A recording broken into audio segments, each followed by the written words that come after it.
Welcome to పొలిటెంట్ media. భక్తి భాస్కర ప్రేక్షకులకు నమస్కారం. కుటుంబంలో అన్నదమ్ముల మధ్య, అక్క చెల్లెల మధ్య మనస్పర్ధలు రావచ్చు, అలాగే ఆస్తి తగాదాలు కూడా చోటు చేసుకోవచ్చు. ఇలాంటి వాటికి జ్యోతిషపరంగా పరిహారాలను తెలియజేయడానికి ఈరోజు మనతో పాటు ఉన్నారు ఐకాన్ ఆస్ట్రాలజర్ గట్టుపల్లి సురేష్ బాబు గారు. గురువు గారిని అడిగి ఇప్పుడు మరిన్ని విషయాలు తెలుసుకుందాం. నమస్కారం గురువుగారు. జై శ్రీమన్నారాయణ. గురువుగారు, అన్నదమ్ముల మధ్య, అక్క చెల్లెల మధ్య ఈ మధ్యన ఆస్తి తగాదాలు చోటు చేసుకుంటూ ఉంటున్నాయి, అలాగే మనస్పర్ధలు కూడా వస్తూ ఉంటాయి. జ్యోతిషపరంగా ఇలాంటి వాటికి ఏమైనా పరిహారాలు ఉన్నాయా? వివరించండి గురువుగారు. ఖచ్చితంగా అండి. మనం ఇటీవల మీరు అన్నట్టుగానే చూస్తున్నట్టయితే కనుక అన్న తమ్ముడికి పడట్లేదు, అక్క చెల్లికి పడట్లేదు, అన్న చెల్లికి పడట్లేదు, అక్క తమ్ముడికి పడట్లేదు, ఎన్నో రకాలు మనం చూస్తూ ఉన్నామండి. ఎందుకంటే ఒకప్పుడు మనకి కుటుంబంలో ఉంటే కనుక అందరూ కూడా ఒకటిలా ఉండేవాళ్ళు. ఎవరైనా ఎదుటివారు కొట్టడానికైనా మాట్లాడడానికైనా వచ్చినప్పుడు ఇంట్లో ఉన్నటువంటి బలగం చూసేసి వెళ్ళిపోయేవారు. ఇప్పుడు ఈ రోజుల్లో వీళ్ళే పుల్లలు వేసుకుంటా ఉన్నారు, వీళ్ళే చిచ్చు పెట్టుకుంటా ఉన్నారు. ఎందుకు చేస్తారు కూడా అర్థం కానిటువంటి తత్వం ఉంటుంది. ఎక్కడెక్కడి నుంచి కోడళ్ళు వస్తుంటారు, అల్లుళ్ళు వస్తుంటారు. వీళ్ళ దగ్గర నుంచి వాళ్ళ మాటలు వినటమా, వాళ్ళ పెత్తనం చేయటమా, పుట్టింటి మీద రాళ్ళు ఎత్తిపోయటమా, దుమ్మెత్తిపోయటమా, ఇంకపోతే చెప్పుడు మాటలు వినటమా, ఎన్నో రకాలుగా అవుతూ ఉంటుంది. ముఖ్యంగా ఇక్కడ మనం గ్రహించినట్టయితే కనుక ఇంట్లో ఎంతమంది పిల్లలు ఉండొచ్చు అండి. పిల్లలకి ఒకటి ఉంటుందండి. ఇక్కడ ఏంటంటే గ్రహానికి ఒకటి తేడా ఉంటుంది. అలానే రాశికి కూడా తేడా ఉంటుంది అన్నమాట. ఇక్కడ ఏంటంటే మన సైడ్న శుభదృష్టి ఉండేటువంటి రాశి ఫ్రెండ్షిప్ ఉంటుంది, అలానే అశుభదృష్టి ఉండేటువంటి రాశి అనమాట శత్రుత్వం ఉంటుంది. అలాంటి రాశుల్లో పుట్టడం, ఇప్పుడు పెద్దగా ఉన్నటువంటి పెద్ద కొడుకు ఉన్నాడు అనుకోండి, అతను వచ్చేసి పెద్ద కొడుకు వచ్చేసి కన్యా రాశిలో పుట్టాడు అనుకోండి, చిన్న కొడుకు ఉన్నాడు అనుకోండి, రెండో కొడుకు వచ్చేసి తమ్ముడు వచ్చేసి మిథున రాశిలోనో లేకపోతే కనుక ధనుసు రాశిలో పుట్టాడు అనుకోండి, వీరిద్దరి మధ్యన ఎప్పుడు పడదు. వీరిద్దరి మధ్యన ఎప్పుడు కూడా నష్టమే ఉంటుంది. ఎప్పుడు కొట్టుకుంటూనే ఉంటారు. వీరు పుట్టిన దగ్గర నుంచి కొట్టుకుంటూనే ఉంటారు. ఒకళ్ళకొక సూతులో పడదు. కానీ వీరిద్దరి మధ్యన అట్రాక్షన్ ఉంటుంది, కానీ ఆ అట్రాక్షన్ అనేది బయటపడదు. వీరి మధ్యన ఇద్దరికి పెళ్ళైంది అనుకోండి, ఇక కోడళ్ళు వస్తూ ఉంటారు. అట్రాక్షన్ ఉంటుంది. ఆ మధ్యన కోడళ్ళు వచ్చారనుకోండి, ఇంకా కొంచెం అగ్నిలో పెరుగుతుంది, పోసినట్టు చెప్పుడు మాటలు వేసి పక్క వెళ్ళిపోతూ ఉంటారు. దానివలన పంపకాలు చేయాల్సిన ఆస్తులు కానీ అంతస్తులు కానీ ఉన్నప్పుడు ఖచ్చితంగా కోడలు వచ్చిన తర్వాతే పంచుతారు కదా. ఈ ఇద్దరి మధ్యన పెళ్లి కాకముందు బారాయించుకుంటూ వెళ్తూ ఉంటారు, ఒకరికొకరు తిట్టుకుంటూ కొట్టుకుంటూ ఉంటారు. పెళ్ళి అయిన తర్వాత వాళ్ళు కూడా వస్తారు కాబట్టి ఇంకా పెరిగిపోద్ది అది. కాబట్టి దాని ద్వారా ఎక్కువ అవుతుంది అనమాట. అలానే ఆడపిల్లలు ఉన్నారనుకోండి, సింహరాశిలో పుట్టినటువంటి ఆడపిల్ల, అలానే మేషరాశిలో పుట్టినటువంటి ఆడపిల్ల, వీళ్ళిద్దరు అక్క చెల్లెళ్ళు అనుకోండి, ఖచ్చితంగా వాళ్ళిద్దరి నుంచి గొడవ అవుతుంది. ఇంట్లో వస్తువుల ద్వారానో, ఆభరణాల ద్వారానో, లేకపోతే అమ్మగారు నాన్నగారు నన్నే ఎక్కువ చూస్తున్నారు, నిన్నే ఎక్కువ చూడలేదనో, ఆ రకంగా గొడవలు అవుతుంది. చదువుకునే విషయంలోనో, చేసుకునే విషయంలోనో, ఫ్రెండ్షిప్ విషయంలోనో ఖచ్చితంగా గొడవలు అవుతాయి వాళ్ళకి. ఆ గొడవలు కాస్త పెళ్ళయ్యేదాకా ఏర్పడాయి. పెళ్ళైన తర్వాత మళ్ళీ ఆస్తి పంపకాల్లోనో ఒకే ఇంటికి వెళ్ళటమా. మేషరాశి సింహరాశి పుట్టిన వాళ్ళు ఒకే ఇంటికి వెళ్తారు, కోడళ్ళుగా అన్నదమ్ములు చేసుకుంటుంటారు. అలా అన్నప్పుడు గొడవలు ఎక్కువ అవడం జరుగుతుంది.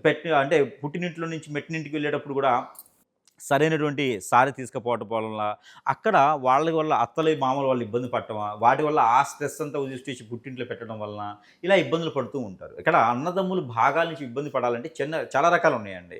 అలానే దేవుని అనుగ్రహం, వీరికి ఏదైనా అంగవైకల్యం ఉన్నా, రోగాలు ఉన్నా, లేకపోతే కనుక తమ్ముడికి అన్న మధ్య చెప్పుడు మాటలు వింటున్నారు, కొన్ని రాసులు ఉన్నాయండి. దాంట్లో పుట్టిన వారికి అయితే కనుక కొంచెం అమాయకంగా ఉంటుంటారు, అంటే చెప్పిందాలు వింటూ ఉంటారు. దాంట్లో మిథున రాశి ఒకటి, మీన రాశి ఒకటి.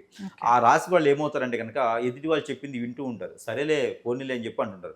ఎదురుగా ఉన్నోళ్ళు రుచిగా రాసనుకోండి, ఇంకా వీళ్ళకి భజనే అనమాట.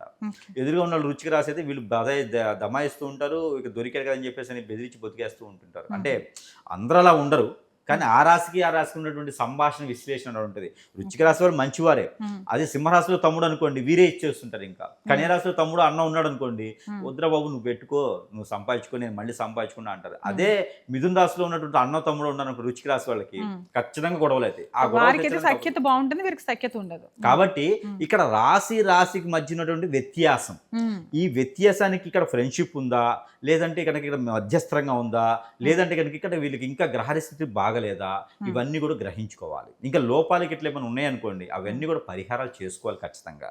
ఇకపోతే ఈ రాసులు వారికి ఇట్లా అన్నదమ్ముల మధ్య గొడవలు కానీ, కొట్లాట్లు కానీ, అక్కాచెల్ల మధ్య గొడవలు కానీ, కొట్లాట్లు కానీ అయ్యేసి విడిపోయి ఉన్నారు, మాట్లాడలేదు అంటే కనుక దీనికి సంబంధించిన పరిహారాలు చేసుకోవాలి. ఈ పరిహారాలు అనేది కనుక ఎవరైతే పెద్దవారి ఇంట్లో ఉన్నారు అంటే కనుక, మా కొడుకులిద్దరికి లేకపోతే మా కూతురిద్దరికి కొడుకుకి పడట్లేదంటే కనుక వారేం చేయాలంటే కనుక, ఎక్కడైనా వారి సమీప దూరంలో నది, ఏరు, సెలయేరు, కుంట, కాలువ, సముద్రం దగ్గరైనా సరే స్నానం ఆచరించాలి. ఇది సోమవారం రోజే చేయాలి, లేదా గురువారం రోజే చేయాలి. ఆ చేసేటప్పుడు వాళ్ళకి సంబంధించినటువంటిది ఏదైతే ఉందో దాన్ని సొరకాయ పైన రాయాలి. Hmm. వాళ్ళ పిల్లల పేర్లు, ఆ పిల్లలకు గొడవలు ఎందుకు అవుతున్నాయి అని సొరకాయ పైన రాయాలి. సొరకాయ పైన సొరకాయ, ఆ కద్దు, ఆనపకాయ అంటారు. కద్దు, కత్తు. ఆనపకాయ, కద్దు, సొరకాయ అది అంటారు. దానిపైన రాయాలి. రాసేసి వారు స్నానం చేసే దగ్గర వదిలిపెట్టాలి.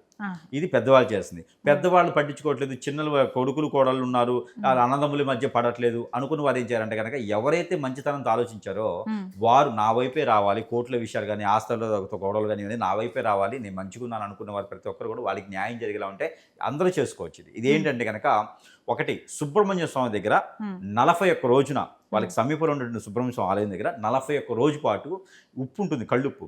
అది తీసుకెళ్లి స్వామివారి దగ్గర పోసేసి కళ్ళ దగ్గర ఆయన పాదాల చేతులు పెట్టేసి నిమ్మకాయ దీపం వెలిగించాలి.